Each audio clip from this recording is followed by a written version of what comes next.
baixo, 10 veículos por minuto em viamão.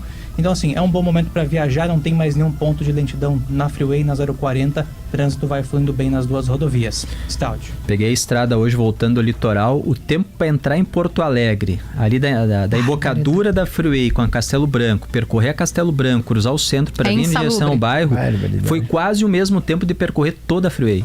Não é o meu caminho de rotina. Horas, que horas? Isso por volta das 8h30 que eu cheguei. Bravo. Não é da minha rotina, a gente acompanha pelos nossos repórteres que estão ali todo dia informando. Agora é triste a vida de quem precisa vir a Porto Alegre e entrar diariamente, seja pela Assis Brasil, que é sempre muito complexa, tem muita sinaleira, é larga, mas tem muita sinaleira, então o trânsito não anda. Para quem vem pela região do aeroporto, ali também é uma região que tem muita sinaleira.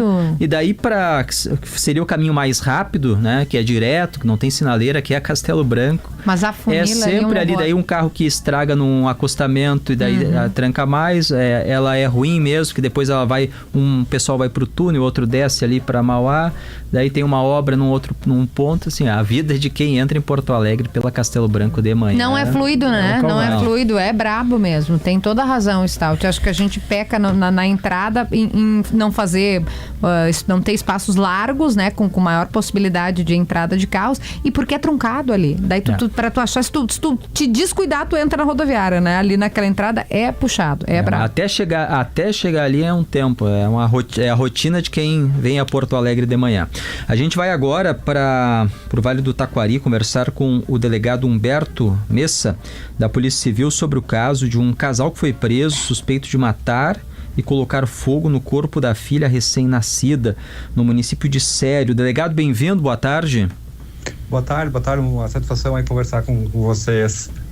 É um caso que assusta pela brutalidade, delegado, envolvendo uma filha, uma menina recém-nascida. Esse episódio, ele é do ano passado. Esse crime ele foi em setembro do ano passado e agora a polícia está concluindo a investigação? Isso. Na verdade, a gente ficou sabendo da criança, né, em setembro do ano passado, quando o Hospital de Estrela recebeu a mãe, né, com sinais de que ela havia parido, né? Ela estava com restos placentários, né? Só que ninguém tinha informação sobre a criança. Então, por isso que a Polícia Civil foi acionada, então, né, para apurar, né, o que tinha acontecido, né? Porque até então se tratava de aborto, né? Delegado, o que levou esse casal, o pai e a mãe, a cometerem essa barbaridade, essa bestialidade com um bebê? Como é que foi isso? Como é que isso ocorreu e o que levou eles a fazerem isso? Bom, o que a gente apurou até então, né, é que a partir do momento em que a menina, né, a mãe, ela tomou conhecimento da gravidez em janeiro, de imediato o casal não queria criança, né? O rapaz insistentemente ele queria que ela abortasse, né? Inclusive procuraram meios para que isso fizesse, enfim, procuraram na internet, conversaram com algumas pessoas, só que aí, claro, eles não executaram o aborto. E o rapaz constantemente ele ameaçava a menina, a mãe, né, de abandoná-la. Então essa foi uma das principais motivações, assim, desse crime horrendo, né? Quais eram as idades? A mãe, 19 anos, e o rapaz, 20. 19 e 20 anos. E eram pessoas de origem humilde? Sim, são pessoas simples, né? Mas são pessoas que o menino trabalhava numa madeireira e ela trabalhava num supermercado. E por que... São pessoas humildes, sim. Não, e por que, delegado, que demorou esse tempo todo? Imagino que tinham cuidados da investigação, mas por que esses meses se passaram até que houvesse a prisão? É que foi um caso bem complexo, que precisou de bastante produção de prova técnica, né? Então, a título de exemplo, né, foi feito o teste de DNA na faca, que foi apreendido no local, né? E aí o resultado deu que na faca tinha resto biológico tanto da mãe quanto da criança morta. A necessidade de fazer uma perícia forense, de psiquiatria forense na mãe, para a gente descartar a questão do estado puerperal, né? E realmente foi descartado, então por isso que ela não vai responder por infanticídio e sim por homicídio. E outras circunstâncias, né, que que demandaram bastante tempo, por exemplo, que a gente tinha que responder se a criança havia nascido viva ou não, porque a mãe, ela foi ouvida 3 vezes e constantemente ela relatava que a criança tinha aberto os olhos, colocado a linguinha para fora e não teve mais nenhuma reação, né? Só que a perícia nos respondeu que realmente a criança nasceu viva, né? E a causa da morte foi essa degola, né? O esgorjamento com uma faca de cozinha que encontrou no banheiro. E qual a participação de cada um no episódio? E ele, na verdade, ele vai responder, né? Os dois respondem pelos mesmos crimes, né? Que é homicídio qualificado, ocultação de cadáver e fraude processual, né? Ela teve a participação direta nos atos executórios, enfim, e ele uma participação acessória, né? Mas a gente também não descarta ele como garantidor dessa criança, né? Porque a perícia também apontou que ele era o pai, né? Então ele também tinha responsabilidade nessa gestação e na preservação dessa vida, né? E no contexto familiar, delegado, não havia outras pessoas que diante de uma situação como essa, né, sabendo que ambos não queriam ter, que não tentaram demovê-los de uma ideia ou de ficar com a criança? Não sei se a polícia chegou aí tão profundamente, né, nas demais relações familiares. Enfim, o que a gente conseguiu apurar? Ela sempre escondeu a gestação, né? Mesmo com alguns indícios, enfim, alguns sinais que ela demonstrava, ela desmentia, ela desconversava, né? Então a família realmente ficou sabendo, assim, de forma categórica só depois que aconteceu o fato, né?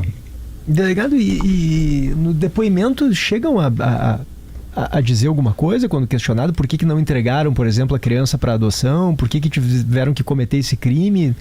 Chegam a justificar de alguma maneira? Dar alguma resposta para isso?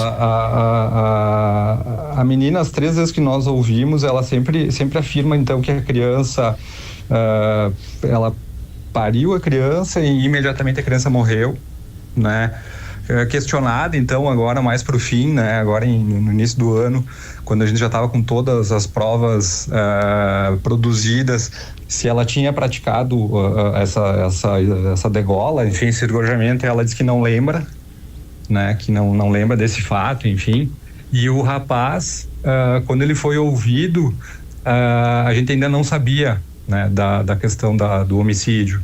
Porque, deixa eu explicar, porque o que aconteceu? Quando nós encontramos o corpo, ele estava parcialmente queimado e desidratado, enfim, né? A criança estava toda retesada já. E aí só depois com a necrópsia que foi possível saber que realmente a criança tinha sido morta. E aí ele já tinha sido ouvido. Quando a gente reuniu todas as provas e ofereceu para ele um novo interrogatório, ele preferiu não se manifestar. E o corpo da criança estava onde, delegado? Porque foi ateado fogo, né, no corpo. Onde é que ele foi escondido, esse corpo? Junto com os restos, né, porque a criança, depois que a menina, eu falo menina, depois que a mulher pariu, né, ela recolheu a criança, enrolou em algumas toalhas, enfim, absorvente, lixo do próprio banheiro. O rapaz recolheu isso aí, ele levou para uma região que é o lixão da cidade, né, o aterro sanitário. Ele ateou fogo nesse lixo, assim dizer. A criança pegou fogo parcialmente, tá? E aí depois ele pegou e arremessou ela para o interior da mata, né? Delegado da Polícia Civil em Lajeado, Humberto Messa, muito obrigado, delegado. Uma última dúvida, Stout, acho que o delegado até já disse, mas quanto tempo a criança tinha de vida, delegado? Quantos dias ela tinha? Foi logo que ela nasceu. Na hora, logo depois. Foi no primeiro dia. Isso, minutos depois do parto. Depois.